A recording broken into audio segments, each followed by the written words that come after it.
देश की जनता को राहत देने की बात करने वाली सरकार ने गरीबों को, प्रदेश की जनता को करारा झटका दिया है। फ्यूल सरचार्ज जो सरकार की तरफ से छूट रहती थी उसको वापस लगा दिया गया है और मैं समझता हूं 300-400 रुपए तक का भार लोगों को बिलों के अंदर आएगा और बिजली पहले ही नहीं मिल रही है और उसके बाद एक और करंट प्रदेश की जनता को ये लोग दे रहे हैं। कोई चीज ऐसी बाकी नहीं जिसमें महंगाई नहीं बढ़ी हो। लगातार रसोई का बजट गड़बड़ाता जा रहा है। आम आदमी का घर चलाना मुश्किल हो रहा है और ऐसे में सरकार जिस प्रकार के रोज नए नए नियम लागू कर रही है उससे तो ऐसा ही लग रहा है कि हमें राजस्थान की जनता का खून चूसने वाला काम करना है। गरीब, आम आदमी, मजदूर, किसान इस फ्यूल सरचार्ज की छूट के नहीं मिलने से काफी परेशान होगा। हम इसकी कड़े शब्दों में निंदा भी कर रहे हैं और मामले को मंडे को विधानसभा के अंदर हम उठाएंगे क्योंकि आज क्वेश्चन आवर, जीरो आवर था नहीं और मजबूती से बात उठ नहीं पाती। सोमवार को हम इस बात को बड़े मजबूत तरीके से उठाएंगे। मैं ये भी कहना चाहूंगा कि गरीबों का ध्यान रखने वाली सरकार जो ये कहती है कि हम युवाओं का ध्यान रखेंगे, गरीबों का ध्यान रखेंगे, पिछड़ों का ध्यान रखेंगे, वो लगातार आज फिर ये साबित हो गया कि ये सरकार दलित, आदिवासी, पिछड़े उनके हक में नहीं है, उनके खिलाफ है। आज जिस प्रकार से जो निर्णय इस सरकार ने किया है कि ओबीसी के अंदर पुलिस सेवा में जो 5 साल की छूट मिलती थी उसको निरस्त कर दिया गया है। मैं समझता हूं ये इस प्रकार के निर्णय जो सरकार कर रही है, सरकार का काम जनता को राहत देने का होता है, ये राहत वापस लेने का काम कर रहे हैं। हम इस चीज का पुरजोर तरीके से विरोध करते हैं और सोमवार को इसको भी सदन के अंदर हम मजबूती के साथ उठाएंगे। सर, उपचुनाव नजदीक है, अभी ठाकुर के कोई रूपी बजट से काफी दिक्कत कांग्रेस को हुई है, बयानबाजी हुई विधानसभा में। क्या लगता है कैसे मैनेज करेंगे, क्योंकि राजपूतों की नाराजगी की खामियाजी लोकसभा में बीजेपी उठा चुकी है। देखिए, मैं कभी भी जाति धर्म के बीच में नहीं गया हूं।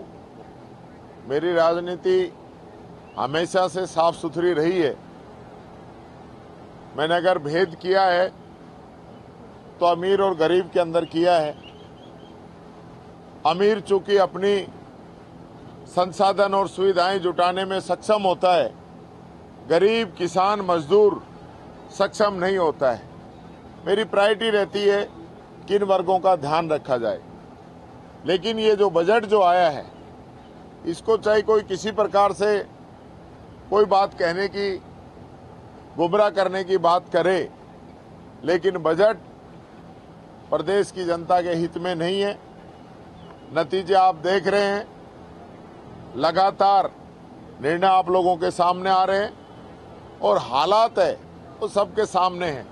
8 महीने हो गए सरकार को बने हुए, एक निर्णय इस प्रकार का हो जो जनता के हित में हो। लेकिन आपके विधायक ने सर कहा कि तो ठाकुरों का बजट नहीं, ऐसा नहीं कहा, ऐसा नहीं कहा।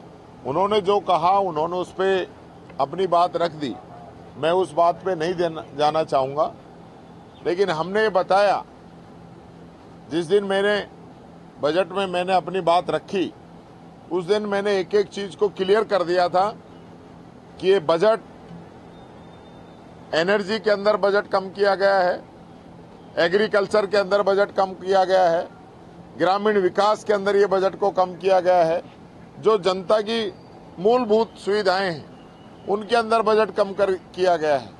सोशल सिक्योरिटी पे बजट बढ़ाया नहीं गया है।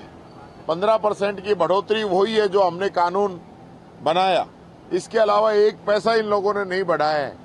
तो जो सरकार गरीबों के लिए, किसानों के लिए, आम जनता के लिए और विशेष रूप से इस समय जब बिजली नहीं आ रही उसके लिए बजट के अंदर कटौती कर दे, तो इसके अलावा उस सरकार से क्या उम्मीद रख सकते हैं? मेरा सवाल सिर्फ इतना था कि ठाकुरों की नाराजगी। देखिए, मैं फिर वही कह रहा हूं, मैं इस प्रकार की बातों में कभी जाति धर्म की बात नहीं करता और न इस चीज का जवाब नहीं देता।